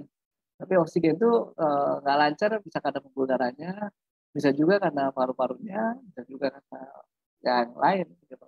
Salah satu memang pembuluh darah. Ya mesti dicek lagi, nggak bisa kita pastiin dari sini aja. Kita mesti periksa lah untuk memastikan. Oke. Dokter mau tanya kalau penyakit Parkinson apa pembuluh darah? Kalau Parkinson, apakah ada hubungan dengan pembuluh darah, dok? Enggak, itu penyakit saraf ya. Nggak ada hubungan dengan pembuluh darah. Nah, ini juga ada pertanyaan bagus. Saya mau minta tolong Dr. Trevino untuk menjelaskan mekanismenya Subarasi itu bisa membantu dari mana. Ulang lagi mungkin ya dok ya, tadi udah dijelasin, Okay. Ini ada yang tanya. Secara disimplifikasi aja dok, secara simpelnya aja. Untuk Subarasi gimana caranya dia bisa membantu penyumbatan pembuluh darah? Karena ini ada yang nanya, apakah Subarasi bisa melarutkan? Nah, apakah bisa melarutkan plak-plak yang di pembuluh darah dok? Ya, itu pertanyaannya. Melarutkan apa? Melarutkan yang nyumbat-nyumbat di pembuluh darah loh dok. Enggak, ini dari mekanisme regenerasi sel. Jadi satu ya, regenerasi sel termasuk sel-sel di dalam pembuluh darah itu sendiri ya, yang membentuk lapisan paling dalam. Ya, itu regenerasi pembuluh darah. Kemudian mengontrol tekanan darah tadi. Jadi tekanan darah kalau terlalu tinggi juga akan merusak lapisan sel-sel yang paling dalam itu. Sehingga kalau dia rusak akan mudah timbul penumpukan. Dengan tekanan darah terkontrol, tekanan itu kan yang tadinya merusak lapisan sel yang dalam itu berkurang, sehingga kemudian juga risiko terjadi penumpukan lemak dan sebagainya juga berkurang. Kemudian tadi mencegah pembekuan darah, trombus tadi, dan kemudian mencegah perusakan lebih lanjut dengan sifat fungsi antioksidan. Ini dari sini mekanisme. Gitu. Oke. Mudah-mudahan jelas ya. Semoga membantu pertanyaannya ya. Ya. Oke. Kalau sakit vertigo, kalau sakit vertigo apakah bisa sembuh? Bisa saya ya dok, harusnya dok, atau Bisa. enggak? Itu Bisa kan kan? dengan ya, dikasih obat, tapi juga ada tekanan darah kan berkaitan dengan tekanan darah itu biasanya. Kalau itu kita kontrol dengan baik sih sebenarnya kemungkinan sembuhnya tinggi. Oke. Hmm.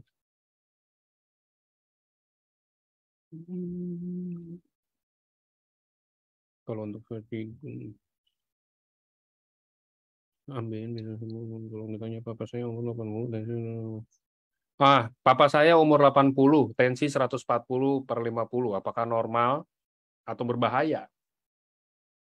Oh, bagus lah. Kok per 50 ya rendah amat ya. Justru rendah 80. malah ya dok ya. 50 ya itu yang terendah. Ya. Hmm. Cuma tadi cek lagi tuh tensinya. Ini enggak. Kalau emang terlalu rendah ya olahraga aja yang 50. Oke lah itu 80 tahun segitu. Kalau 140 sih oke.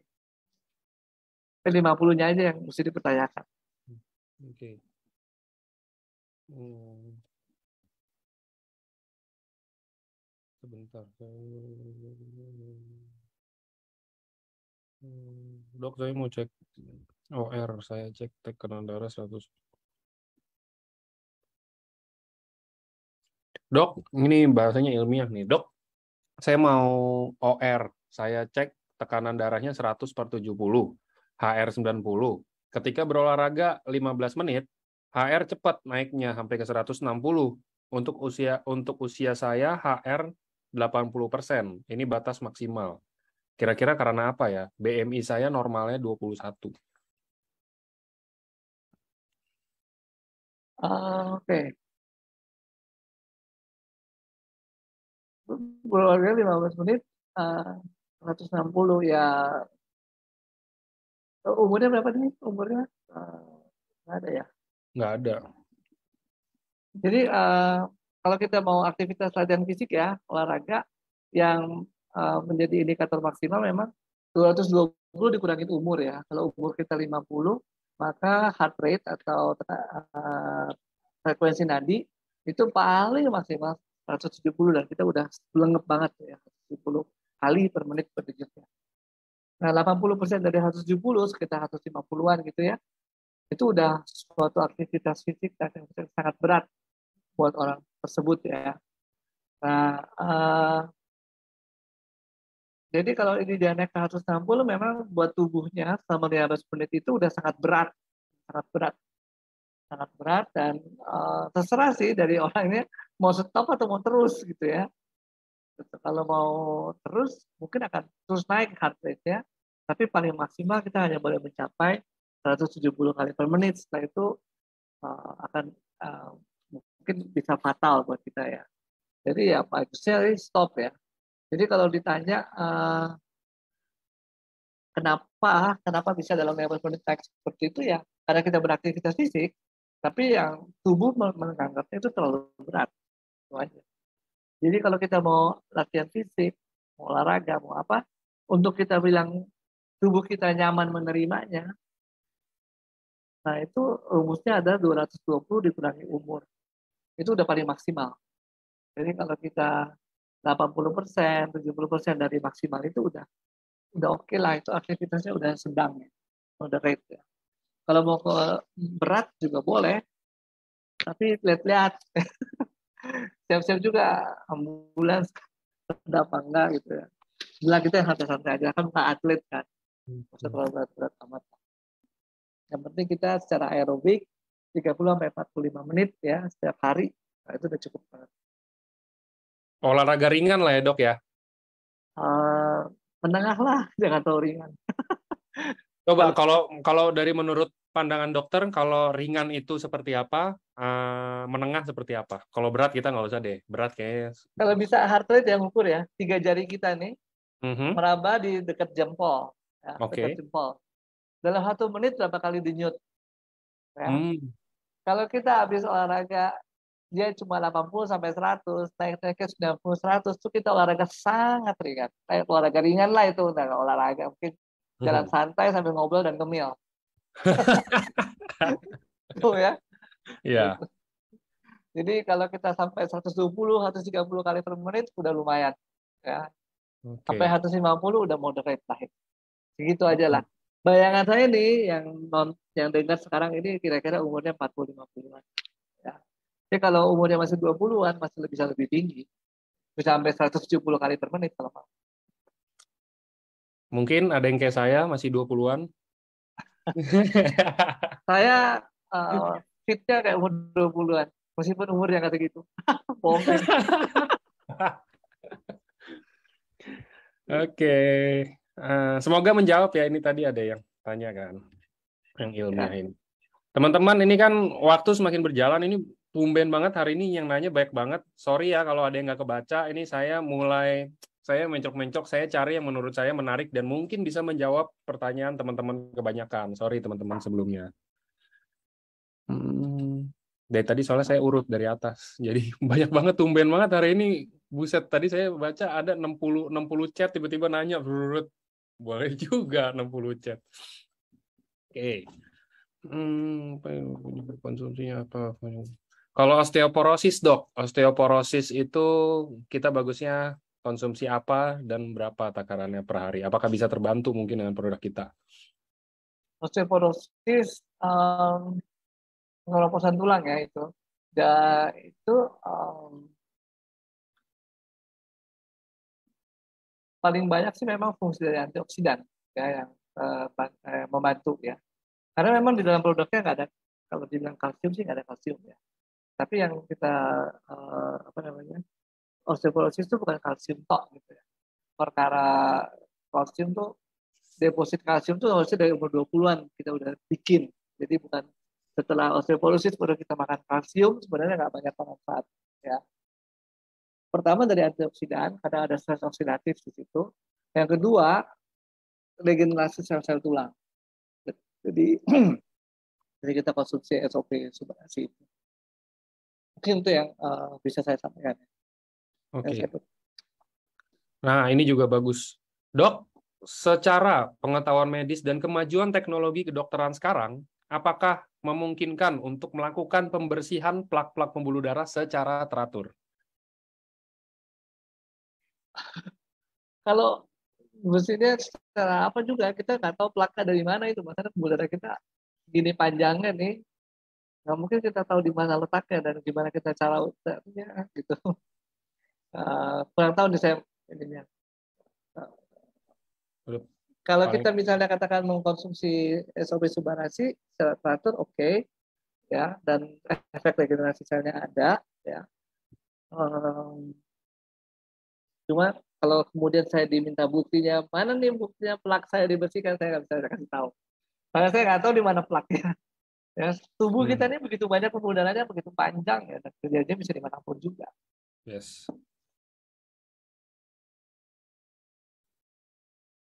Oke. Dok, untuk penderita darah tinggi, sebaiknya penggunaan Subbarasi apakah perlu dipadukan dengan amlodipin? Mohon pencerahannya. Ya, oke. Mengenai obat ya, saya nggak akan sebut di sini obat apa, karena tergantung dari dokter yang memberikan. Ya. Dan sekali lagi saya tekankan yang namanya pemberian Subbarasi ini bukan menggantikan obat. Ya. Jadi dia adalah bersinergi ya, bersama-sama. Jadi kita nggak bisa bilang bahwa kita makan ini, yang ini nggak usah, nggak, karena beda fungsi. Ini ada angkat tangan 2 orang nih. Mungkin mau tanya yang angkat tangan atau kepencet atau gimana? Kalau mau angkat tangan, kalau mau tanya. Angkat tangan. Saya soalnya rada rancu nih. Kalau misalkan saya nanti buka, tiba-tiba, saya kepencet. Soalnya kan banyak yang kepencet. Harusnya sih ini bener ya. Bentar, saya habisin dulu yang di chat, baru nanti kita lanjut ke yang langsung ya. Gimana? Setuju kan? Jadi nggak mencok-mencok. Takutnya ntar saya miss nih. Yang beberapa ada yang udah nanya duluan di chat gitu kan. Sebentar. Banget tremor, dokter mau tanya usia 40 tahun. Dok, untuk usia 44 tahun, tensi 130/90. Normal nggak, Dok? Enggak. Udah masuk prehipertensi. Oke, prehipertensi. Ya. Oke.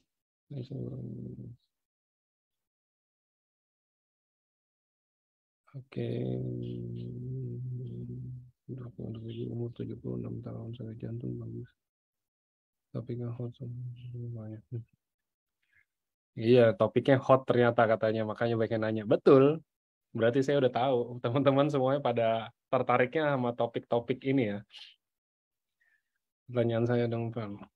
Nah, ini ada yang ini nih, yang chat Oppo A7. Mau tanya langsung nggak? Kalau mau tanya langsung saya buka. Boleh ya?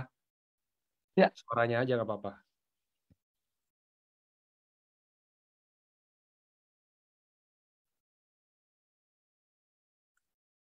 Saya udah buka sih ini.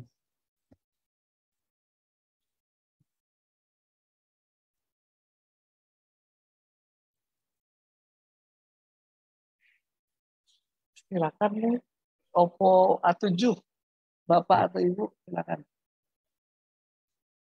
Oke, sembari menunggu mungkin kita ini lagi, saya berkonsumsi belum. Beberapa pertanyaan mungkin saya bukan nggak bacain ya teman-teman, cuman tadi mungkin pertanyaan persis atau mungkin pertanyaan yang sudah menjawab pertanyaan dari teman-teman juga sebelumnya itu udah saya bacain juga. Jadi takutnya nanti waktunya kan kita kurang buat kasihan yang lain yang nanya-nanyanya emang belum ada pertanyaannya dari tadi, pertanyaan bagus gitu kan, malah nggak kebaca gitu loh maksudnya. Ini udah sih maksudnya Oppo A7. Gimana tuh Oppo A7? Terus di bawahnya tuh paling bawah. Udah ditanyakan. Oh, ini yang darah infeksi. Dok, anak teman saya udah 2 minggu. Demamnya naik turun. Kata dokter darahnya infeksi. Bisa terbantu nggak tuh dok dengan produk kita?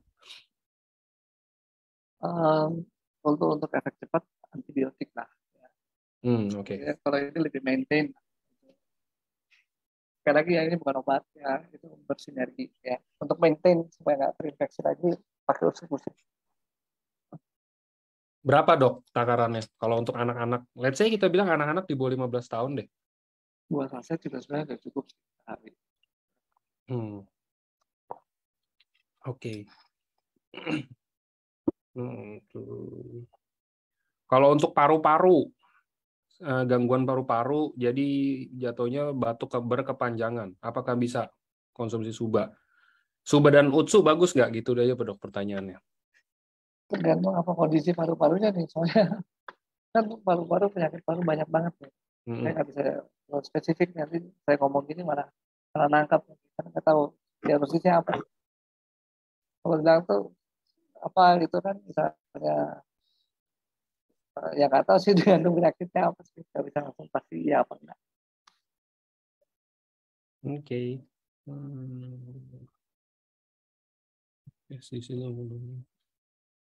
Oke, teman stroke saya sudah berkonsumsi hampir 1 diamond. Teman penderita stroke sudah konsumsi suba hampir 1 diamond, tapi belum terasa perubahan. Apakah harus lanjut? Perubahannya apa yang diharapkan? Nah, itu juga harus ini kalau dibilang tadi ya regenerasi sel itu perlu waktu, sangat perlu waktu. Kenapa ya? Karena kan kerusakannya udah sel saraf itu saya udah berapa kali pernah dalam LOP yang lain mungkin kalau juga bisa lihat ya di YouTube-nya misalnya saraf itu rumit, sel saraf itu kalau mau diregenerasi itu nggak gampang ya, nggak segampang lapisan pembuluh darah atau kulit gitu ya. Sel saraf itu sangat rumit ya, satu saraf tuh bisa bercabang 40.000 dan menerima juga cabang 40.000. Gimana mau diregenerasi secepat itu? Nggak bisa. Dan kalau udah bilang stroke ya dan kemudian ada kelumpuhan, bukan cuma 1-2 sel saraf, berarti udah ribuan sel saraf, mungkin ratusan ribu sel saraf. Mau diregenerasi itu nggak. Dan sel saraf tuh panjang loh, bisa sampai yang ada di sumsum tulang ujungnya ada di kaki, di otot kaki, panjang, itu nggak bisa diregenerasi seperti itu ya. Jadi kalau kita makan SOP atau kita makan susu untuk orang-orang yang stroke adalah mencegah tidak terjadi yang baru. Karena ya, mau meregenerasi sel, kita bisa mengharapkan itu. Tapi juga bukan berarti efek yang cepat. Ya. Karena kita mendevelop penyakitnya sendiri juga puluhan tahun. Jadi nggak fair ketika kita mau makan sesuatu, kita harapkan tubuh kita akan berespon dengan cepat. Ya. Justru sekarang sebelum ada penyakit, kita makan supaya nggak sakit. Jangan ditunggu udah sakit, makan supaya sembuh. Terus kita klaim, oh, nggak bisa, oh gini, gitu, segala macam. Bukan kayak gitu. Ya. Sekali lagi, ada proses dalam tubuh kita. Nggak bisa diburu-buru tubuh kita ya. Nggak bisa dalam waktu 1 hari langsung terjadi regenerasi sel, langsung jadi ribuan sel. Nggak bisa. Tubuh kita punya target produksi. Oke. Nggak bisa diburu-buru. Oke, mungkin ini kita masuk beberapa pertanyaan terakhir. Ini ada yang nanya, dok, tensi kadang-kadang spike naik, nah, membuat wajah kesemutan dan kadang-kadang sesak nafas. Sebaiknya maintain cukup suba aja atau perlu utsu? Penyebabnya apa ya kira-kira, dok? Makanya itu apa ya? Kalau penyebabnya tekanan darah, subarasi. Tapi kan tensi naik, ya. Pasti subarasi aja. Oke. Kalau untuk subarasi dan utsukushi, boleh nggak sih dok dikonsumsi sama anak usia 2 tahun? Nah, balita nih di bawah 5 tahun berarti dok, kita bikin general ya. Ya boleh-boleh aja, masalah boleh nggak boleh, boleh ya. Jadi beberapa pun boleh mengkonsumsi. Sekarang yang pertanyaan tujuannya apa gitu. Jangan sampai kemudian kita punya tujuan tersendiri, terus nggak tercapai atau bagaimana nggak tahu kan. Jadi ada harus ada tujuan juga. Gitu. Tapi kalau kita tujuannya nggak sesuai dengan fungsi dari subarasi, nanti kita merasa loh kok begini kok begitu ya. Harus jelas dulu untuk apa. Gitu ya. Gitu ya. Oke. Ini tadi ada yang tanya, bentar.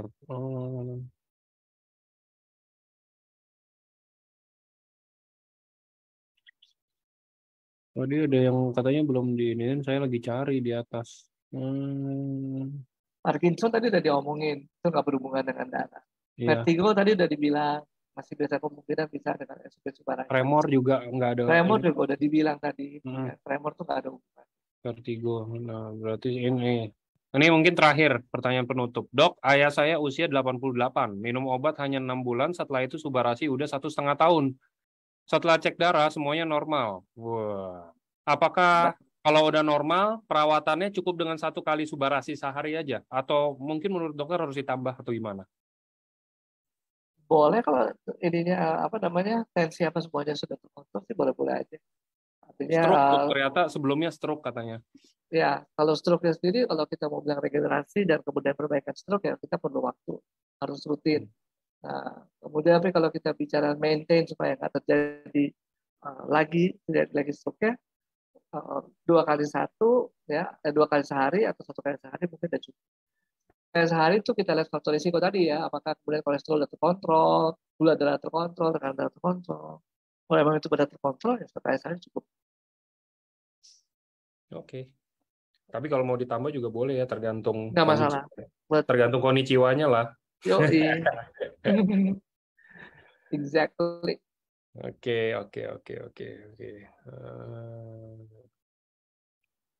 Oke, kalau gitu mungkin udah saya tutup. Terima kasih buat teman-teman dan mohon maaf buat yang mungkin belum dibacain atau mungkin sebenarnya udah dibacain, tapi saya jawab pertanyaan lain yang mungkin bisa menjawab pertanyaan teman-teman juga gitu loh. Karena kan tadi saya pilih beberapa ada pertanyaan yang sama, topiknya sama gitu loh. Jadi semoga membantu acara hari ini. Thank you buat Dr. Trevino bantuin saya lagi dok minggu ini. Oke, sama-sama. Semoga bermanfaat. Amin, mantap. Jadi kita akhirnya baru tahu ternyata teman-teman tertariknya sama topik-topik yang mengerikan dan general ini ya. Ini mengerikan loh, pembuluh darah bisa semuanya kena loh. Mau saya, mau siapa, semua loh. Oke, kalau gitu nanti saya akan banyakin kita seminar-seminar begini deh kalau gitu. Oke. Thank you juga buat teman-teman semua yang udah hadir, yang udah tanya juga, ikut partisipasi juga. Jangan lupa nanti di hari Senin kita ada training sama Bang Indra, jadi jangan lupa hadir, bawa teman-temannya semua, kerabat, sanak, keluarga semua, terserah. Boleh ikut gabung untuk ikut trainingnya Bang Indra Jaya Purba. Oke, kalau gitu, thank you Dok, sekali lagi Dok. Selamat Oke, sore semua. selamat sore. Salam sehat.